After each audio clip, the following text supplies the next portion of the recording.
Kaget nggak Pak pertama kali kabar? Sangat kaget. KPK geledah rumah Ridwan Kamil terkait kasus korupsi Bank BJB. Mulyono langsung kaget. Maklum, namanya orang udah tua ya.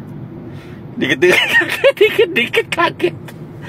Aduh, Mulyono. Iya juga sih, namanya orang udah tua jadi kagetan. Aduh, parah. Kaget pada saat ditanya bahwa rumah Ridwan Kamil digeledah. Saya kira ini hanyalah sebuah gimmick. Pak Mulyono pura-pura kaget, dan sebenarnya Pak Mulyono ini sudah tahu bahwa Ridwan Kamil ini orangnya korup. Cuman karena tidak mau dikait-kaitkan, makanya Pak Mulyono seolah-olah kaget mendengar pemberitaan bahwa rumah Ridwan Kamil sedang digeledah. Apalagi kan Pak Mulyono pada saat Ridwan Kamil mencalonkan, Pak Mulyono sempat pidato dan mengatakan bahwa dia memilih Ridwan Kamil karena rekam jejaknya. Nah, makanya dari itu seolah-olah Pak Mulyono tidak tahu apa-apa mengenai persoalan Ridwan Kamil dan pura-puralah kaget. Nah, sahabat-sahabat, saya kira apa yang menjadi pemberitaan mengenai penggeledahan rumah Ridwan Kamil ini karena terkait dengan korupsi Bank Jawa Barat. Lagi-lagi netizen tidak percaya dengan KPK, menganggap bahwa KPK hanya mencari nama, hanya pencitraan, dan netizen yakin bahwa KPK tidak akan menindaklanjuti apa yang menjadi proses Ridwan Kamil saat ini. Seperti yang kita tahu sendiri bahwa selama orang itu yang terkait adalah orang-orangnya Mulyono atau orang-orang terdekatnya Mulyono ataupun Prabowo, sudah dipastikan bahwa kasusnya ngambang begitu saja, hanya penggeledahan dan menghilang. Beda dengan apa yang dialami oleh Tom Lembong dan juga Hasto. Tanpa alat bukti yang kuat pun mereka bisa jadi tersangka. Nah, ini yang membuat kita sangat aneh. Kenapa ya hukum di Indonesia seperti ini modelannya? Nah, sahabat-sahabat, untuk itu kita simak dulu bagaimana komentar-komentar yang sangat menohok, yang sangat tajam dari netizen. Masalah geledah, gua balas di sini. Geledah Ridwan Kamil, ya kan? Mau geledah siapa lagi besok? Ya jangan hanya geledah-geledah saja. Makanya saya bilang dulu Hopipa juga udah digeledah, tapi nggak ada kelanjutan karena Besti kan. Itu kenyataan, woi. Itu kenyataan. Kenapa? Lo nggak terima? Iya, itu kenyataan karena Besti, makanya nggak dilanjutkan. Geledah yang namanya Hopipa omong kosong. Ya, omong kosong itu, omong kosong, omon-omon doang. Ya, geledah, ujung-ujungnya ya nggak berlanjut karena Besti. Ya, giliran Hasto digeledah langsung ditahan, nah, HP-nya diambil.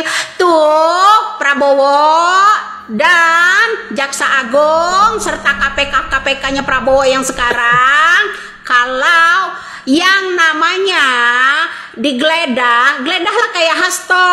Jangan oposisi aja lu tajam, ya keras. Giliran nama oposisi digeledah, HP-nya diambil. Ambil dong HP-nya Hopipa, geledah lanjutin ya.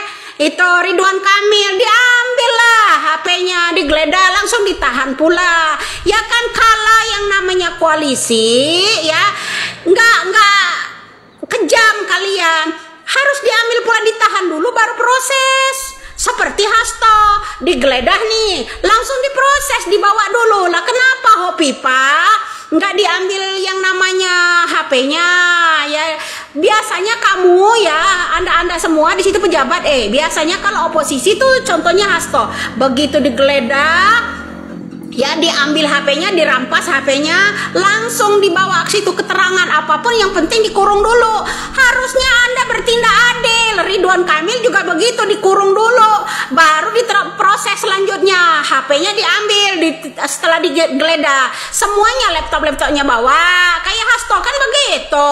Juga Hopipa, kalau laci-lacinya laptopnya udah dibawa, ini diproses dulu, dikurung dulu, baru proses selanjutnya begitu. Jangan mentang-mentang Besti ya, disayang sayang begitu, giliran Besti tuh Erlangga juga nggak ditaruh dulu di dalam. Ini mah orang kalau bestinya mereka sekelas menteri bro, langsung dia minta dukungan, Menkenya turun, mereka itu pakai uang pribadi. Pribadi dari mana? Kalau memang udah pribadi selama ini nggak mungkin dong ada yang namanya kasus PT Wilmar. Ya, salam waras. Indonesia harus cerdas loh, harus waras loh. Ya sampai cerdas. di sini paham. Artinya yang di atas itu banyak melindungi orang-orang. Ya, kalau nanti dia bikin statement lagi ya di wawancara sana wawancara sini ada orang ya nyindir begini ya. Ini, nah contoh kasus bansos, katanya uang pribadi Jokowi, masuk akal nggak? Salam waras, akal gunain, nggak akal rakyat Indonesia gunain, percaya kalian nama, kenapa? Contoh kasusnya yang namanya PT Wilmar kemarin, melibatkan Erlangga, siapa yang turun tangan? Ibu Sri Mulyani, korek dong semua rakyat Indonesia, korek, rakyat Indonesia itu harus berani, ya, pakai akal. Kira-kira orang-orang di bawah-bawahannya yang namanya yang bersangkutan dengan PT Wilmar minyak goreng ini yang di bawah-bawahannya ada nggak saksi-saksi klarifikasi? Nggak ada, Iman langsung turun tangan bro Menkenya. Salam waras pemerintah, halo. Heboh penggeledahan rumah mantan Gubernur Jabar Ridwan Kamil terkait kasus BJB ya. Apakah itu bukti nyata dari bersih-bersih Pak Prabowo ya yang tidak tebang pilih? Kalau menurut saya masih belum ya, masih jauh dari kata tidak tebang pilih ya. Ridwan Kamil ini walaupun bukan oposisi ya, tapi dia tidak memiliki jabatan apapun, dia tidak berada di kabinet Kim Plus ya.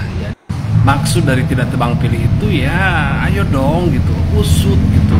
Yang di dalam kabinet ya menteri-menteri yang terindikasi melakukan tindakan korupsi ya, seperti kasus minyak goreng ya, kasus gula, bukan hanya Tom Lembong kan, kasus dana haji ya, bahkan yang terbaru ini kasus Pertamina ya, pertama koplosan, yang di atasnya kan menteri BUMN gitu ya, Jiwasraya ya, banyak banget yang tidak tersentuh ya.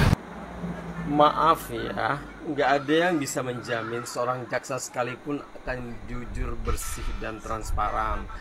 Selagi dia bekerja sebagai jaksa untuk mencari uang, memenuhi kebutuhan nafkah dirinya dan keluarganya, tetap berpotensi untuk serong kanan, serong kiri. Cuman malaikat yang ada nafsunya. KPK ini pencitraan. Seharusnya KPK ini tidak layak lagi beroperasi. Harus dibubarkan ini KPK. Kasus pun yang mereka tangani cuman kasus-kasus upil, kasus-kasus tai kucing.